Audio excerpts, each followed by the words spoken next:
Show of support today for the Jewish community from Attorney General William Barr. He's in Brooklyn to talk about government action to combat anti-Semitism. CBS 2's Hazel Sanchez live in Borough Park with more. Hazel?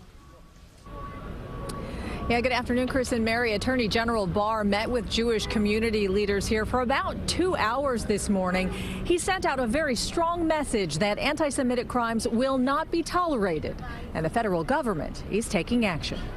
And I think it's appropriate to meet today, the day after the 75th anniversary of the liberation of Auschwitz and the International Holocaust Remembrance Day, to really commit that this department, this administration, is going to have zero tolerance for this kind of violence.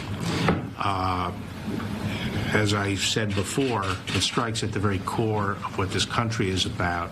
Speaking before a small group of selected guests at the Borough Park Jewish Community Council in Brooklyn, Attorney General William Barr acknowledged growing concern over the rise in anti-Semitic crime, from the recent attacks on Orthodox Jewish people in Brooklyn to the Hanukkah stabbing at a rabbi's home in Muncie to the deadly shootout at a kosher grocery store in Jersey City.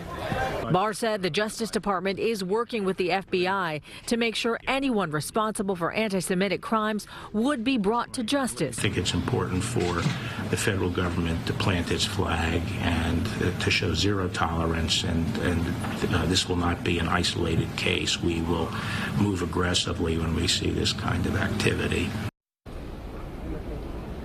Now, the Attorney General also announced that he sent out a written directive to all U.S. attorneys telling them to reach out to the Jewish communities with a point of contact to report any hate crimes so they can be handled at the federal level if warranted. We're live in Borough Park, Brooklyn. Hazel Sanchez, CBS 2 News.